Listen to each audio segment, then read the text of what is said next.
पूरे देश में सबसे ज़्यादा अगर चर्चा हो रही है तो कर्नाटक में सरकार बनने की हो रही है।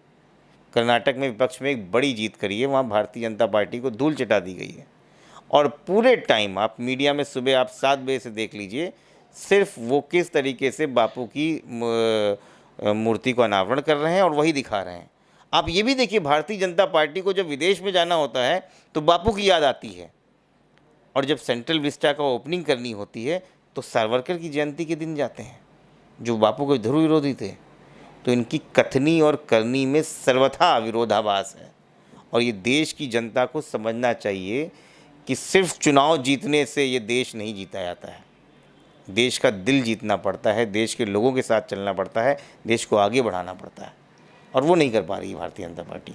मुझे लगता है कि रिजर्व बैंक जो कि पहले से भी इस बात को कॉन्टीन्यूसली कह रहा था कि बड़ी नोटों की लेन देन में थोड़ी सी रिस्ट्रिक्शंस आएंगे, और जिस तरीके का जो रिपोर्ट्स, इंटरनल रिपोर्ट्स आ रही हैं कि होल्डिंग्स बड़ी हैं और ब्लैक मनी का कंसोलिडेशन इनअप्रोप्रिएट तरीके से हो रहा है, वो एक एस्पेक्ट है, सरकार शायद उसको हिट करना चाहती है। रिजर्व बैंक ऑफ इंडिया ने 2000 के नोटों को चलन से बाहर कर दिया है और इसकी अंतिम तारीख जो है वो 30 सितंबर तक निर्धारित की गई है। हमारे साथ बात करने के लिए समाजवादी पार्टी के प्रवक्ता आशुतोष वर्मा मौजूद हैं। सर, 2000 के नोटों को बंद कर दिया गया है, कैसे देखते हैं इस फैसले को? देखिए, जब 2016 में ये फैसला आया था तब भी हमने इसका विरोध किया था। हायर डिनोमिनेशन की करेंसी करप्शन को ख़त्म नहीं करती हैं, करप्शन को बढ़ाती हैं। अगर आप पूरे विश्व में देख लीजिए, चाहे यूरोप में देख लीजिए या यूएस देख लीजिए, बड़ा से बड़ा नोट जो है वो 100 का होता है। बट हमारे वहाँ प्रधानमंत्री को ये रातों रात सपना आता है और वो 2000 के नोट देते हैं।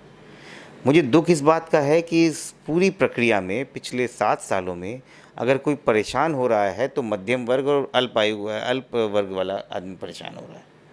क्या किसी ने लाइन में खड़े होते हुए किसी अमीर आदमी को देखा, या कोई मर्सिडीज़ या कोई BMW से उतर के जाके बैंक में खड़ा हुआ? नहीं हुआ। तो इसका मतलब ये है कि जो प्रधानमंत्री की बातें थी कि मैं जिस चौराहे पे खड़ा होऊंगा मुझे टांग दीजिएगा, आज लोग चौराहा ढूंढ रहे हैं, क्योंकि तब वो मास्टर स्ट्रोक था, तब अब ये मास्टर स्ट्रोक कैसे हो सकता है? तो मुझे लगता है कि भारतीय जनता पार्टी की इस तरह की सोच जो है उनको देश को पीछे ले जाती है। साथ में मैं कुछ लोगों को और ज़रूर बोलना चाहूँगा आपके माध्यम से। आप मीडिया हैं, मुझे माफ़ कीजिएगा, लेकिन समय की कुछ मीडिया जो अलग अलग रंग में थी आज ब्लैक एंड वाइट रंग में है, वो नैनो चिप की बात करती थी, वो नैनो टेक्नोलॉजी की बात करती थी, और आज वो बैठ के फिर इस चीज़ को जस्टिफाई कर रहे हैं। मुझे लगता है कि मीडिया में रहने के बाद आपकी अकाउंटेबिलिटी ख़त्म हो जाती है, या आपको भी कटघरे में खड़ा होना चाहिए और आपको देश से माफ़ी मांगनी चाहिए कि आपने पिछले 7 सालों से उनके हर झूठ पर पर्दा डाला है, और ये बहुत ख़तरनाक है लोकतंत्र पे।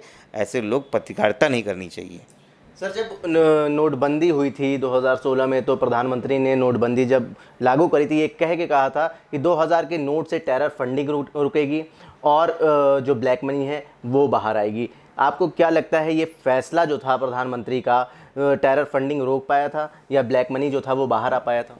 ना ही टेरर फंडिंग रुकी और ना ही ब्लैक मनी रुका, क्योंकि 99.95% जो पैसा था वो वापस बैंक में आ गया। RBI ने खुद बताया। इसका मतलब पैसा कहीं था ही नहीं। मुझे लगता है भारतीय जनता पार्टी की जो डिसिसिव पॉलिटिक्स होती है कि किस तरीके से आपस में लड़ाओ, पहले वो हिंदू मुस्लिम करते हैं, फिर टेरर फंडिंग की बात करते हैं, एक समाज में ये दिखाते हैं कि मैं तो झोला लेके चला जाऊंगा, और दूसरी तरफ ये दिखाते हैं कि मैं 4 करोड़ का सूट पहनूंगा। मुझे लगता है कि ये ख़त्म होना चाहिए। इस देश की जनता को आपने अपने गलत भाषणों से कहाँ तक भटकाया है, ये आज आपको खुद समझ में आ रहा है। 2000 की नोट से आप टेरर फंडिंग कैसे रोक देंगे? 2000 की नोट तो और ब्लैक मनी को बढ़ाएगा। ये बहुत सिंपल सी बात है। और पूरे विश्व के जो बड़े अर्थशास्त्री थे, मैं उन अर्थशास्त्रियों की बात नहीं कर रहा हूँ जो MA हिस्ट्री पढ़ के अर्थशास्त्री बन जाते हैं, मैं इकोनॉमिक्स की बात कर रहा हूँ। उन्होंने बोला ये बहुत गलत स्टेप लिया है प्रधानमंत्री मोदी ने जो 2000 की नोट चालू की है। आज उनकी बात सच हो रही है। आज जब हमारी इकनॉमी बढ़ रही है लेकिन हमारी जॉब्स कम हो रही हैं, तो जो जॉबलेस ग्रोथ हो रही है उसकी बहुत बड़ा रीज़न ये है कि हमारी पॉलिसी पैरालिसिस है।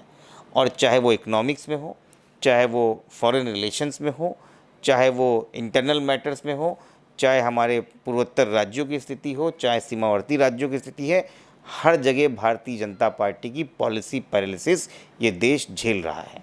आशुतोष जी, जब 2016 में नोटबंदी हुई थी, 2017 में तमाम राज्यों के चुनाव थे, अब आने वाले साल में लोकसभा का चुनाव है, तो क्या ये एक बड़ा दांव नहीं हो सकता है प्रधानमंत्री मोदी का? नहीं तो किसके पास पकड़ा गया पैसा? पैसा नहीं पकड़ा गया, लेकिन जो पार्टी फंड में जो ब्लैक मनी है, तमाम पार्टियां हैं, मैं कहता हूं उनके पास भी तो पार्टी होंगे ना सर फंड पैसे। में- अरे भाई, ईडी और सीबीआई फुल टाइम जो है विपक्ष के पीछे पड़ी रहती है। पिछले 7 साल से वो पैसा नहीं ढूंढ पाई क्या? बेंगलोर में 6 करोड़ रुपए कैश क्या समाजवादी पार्टी के प्रवक्ता के वहाँ पकड़ा गया था या भारतीय जनता पार्टी के नेता के वहाँ पकड़ा गया? चुनाव के पहले था। इसी देश में पोर्ट में करोड़ों के रुपए का जो है वो ड्रग्स पकड़ी गई, कुछ बात हुई क्या? ये तो मीडिया मैनेज करते हैं, ये तो मीडिया मैनेज करके ऐसी बातों को छुपा देते हैं जो देश को देखनी चाहिए। मुझे डर है जो ये लोकतंत्र की हत्या की बात करते हैं वो यही है। आज देख नहीं रहे सुबह से क्या हो रहा है? पूरे देश में सबसे ज़्यादा अगर चर्चा हो रही है तो कर्नाटक में सरकार बनने की हो रही है। कर्नाटक में विपक्ष में एक बड़ी जीत करी है, वहाँ भारतीय जनता पार्टी को धूल चटा दी गई है।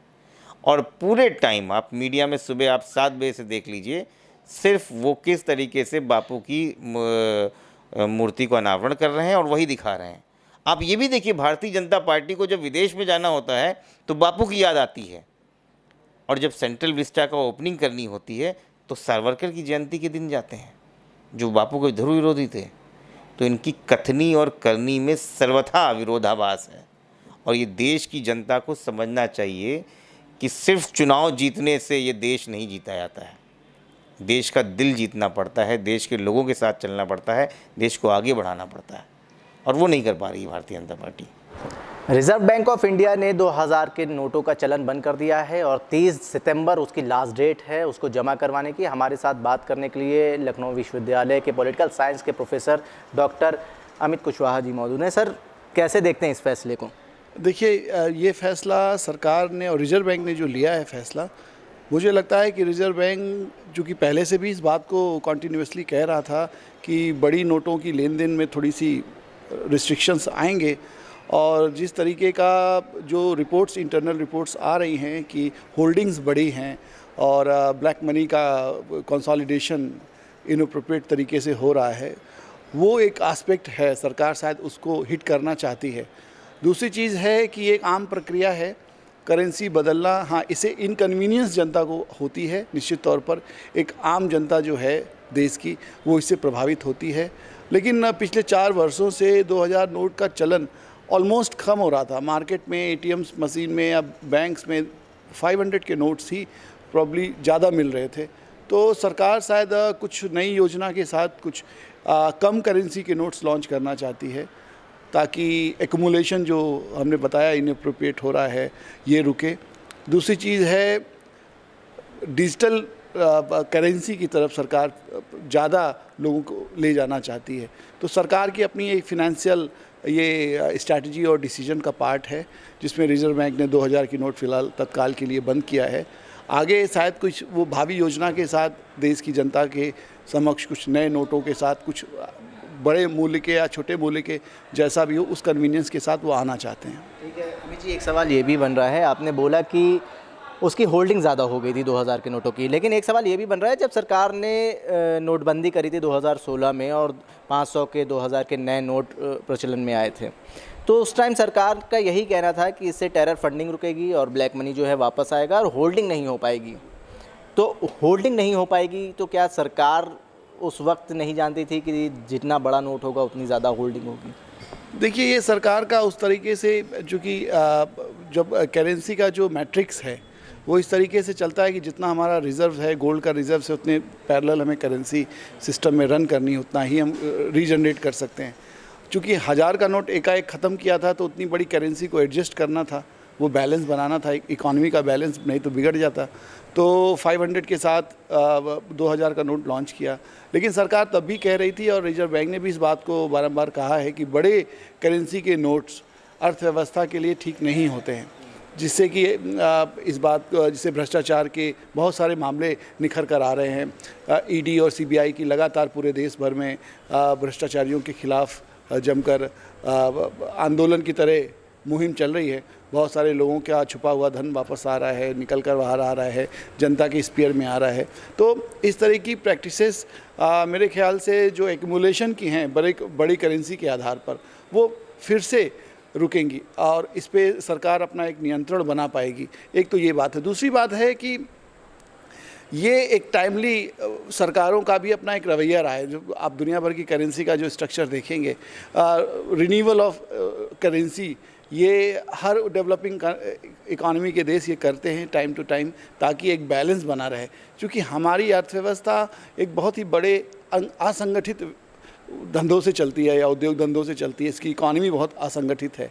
तो ऐसी असंगठित इकॉनमी में और जहाँ पर ब्यूरोक्रेसी में और भ्रष्टाचार और तमाम तरह की चीज़ें समाचार में आती रहती हैं, ये हैं, तो इस तरीके से प्रिकॉशनरी एक्शन सरकार को समय समय पे लेने पड़ते हैं, ताकि जनमानस का जो पैसा है, जो मार्केट में इन्वेस्ट होना चाहिए था, जो मार्केट में होना चाहिए था, वो कहीं किसी की तिजोरी में या किसी की ब्लैक मनी के रूप में कहीं देश के बाहर ना चला जाए। जी, आने वाले साल में 2024 का इलेक्शन है लोकसभा का, क्या इस 2000 के नोट को जो प्रचलन से बाहर करा गया है उससे जोड़ा जा सकता है? क्योंकि आप पॉलिटिकल साइंस के प्रोफेसर हैं। निश्चित तौर पर देखिए, अब 24 का चुनाव है तो हर चीज़ 24 तक जाके थम जाती है। तो निश्चित तौर पर सरकार का कहीं ना कहीं रिजर्व बैंक का ये मंशा रही होगी कि 2000 की करेंसी अगर बंद हो जाएगी, जो इलीगली जो पैसे का ट्रांजैक्शन होता है चुनाव में, वो कंट्रोल किया जाएगा। और बहुत सारे क्षेत्रीय दल और तमाम ऐसे राजनीतिक दल हैं जिनके लिए बड़ा मुफीद रहता है एक बड़ी करेंसी के आधार पर चुनाव लड़ना और पैसे को इन्वेस्ट और री इन्वेस्ट करना, तो वो कहीं थमेगा। तो ये भी सरकार की नीति हो सकती है निश्चित तौर पर। अब ये तो सरकार ही जाने, चूँकि ये सरकार का विषय है और क्योंकि इसके कई सारे डायमेंशन हैं।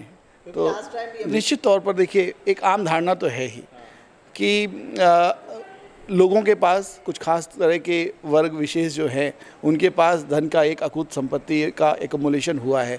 इससे वो डिफ्यूज़ होता है, सिस्टम में वापस आता है। वो कैसे भी आए, वो सिस्टम में या तो बर्नआउट हो जाता है या तो फिर वो सिस्टम में इन करता है। तो सरकार ये भी दृष्टिकोण रखी, जो कि बहुत सारे फाइनेंसर होते हैं चुनाव के समय, जिस तरीके से एक बड़ी राशि का इन्वेस्टमेंट होता है, तो सरकार चाहती है कि चुनाव में भ्रष्टाचार कम हो और भ्रष्टाचार में की कमी आए, और जो अननेसेसरी का इन्वेस्टमेंट है चुनाव के खर्चे के लिहाज से, उस पर भी कंट्रोल लगाया जा सके। सरकार ने पहले भी ये आर्गूमेंट दिया है। सरकार अगर अब तो खैर सरकार का कोई आर्गूमेंट नहीं आया, लेकिन सरकार की मंशा इस तरह की हो सकती है कि इस तरीके से तमाम जो इलिसिट प्रैक्टिसेस हैं सोसाइटी में, जो कि एक पैरेलल जो ब्लैक इकॉनमी इस देश में चल रही है, उस पर कहीं ना कहीं नियंत्रण होगा। और पिछली बार भी सरकार ने आर्गूमेंट दिया था, इस बार भी करना पड़ा। इसका मतलब ये है कि सरकार वो करने में उस तरीके से सक्षम नहीं हो पाई जितना उसे करना चाहिए था। शायद इस प्रयास से सरकार और उस पर पकड़ अपनी मजबूत करेगी। ब्लैक इकोनॉमी के ऊपर कहीं ना कहीं लगाम लगाने की ये कोशिश है। बहुत बहुत शुक्रिया सर। धन्यवाद। धन्यवाद। हमारे साथ पॉलिटिकल साइंस के प्रोफेसर डॉक्टर अमित कुशवाहा मौजूद थे, जिन्होंने बताया कि ब्लैक इकोनॉमी के ऊपर लगाम लगाने के एक ये प्रयास करा गया है, लेकिन 2024 के इलेक्शन से जोड़ के इसको देखा जा रहा है, क्योंकि तमाम विपक्षी पार्टियां जो हैं वो कह रही हैं कि बीजेपी ने जो गलती करी थी उसको अब सुधारा है। जनसंदेश टाइम्स के लिए कैमरा पर्सन जिशान खान के साथ आकिब मिराज खान।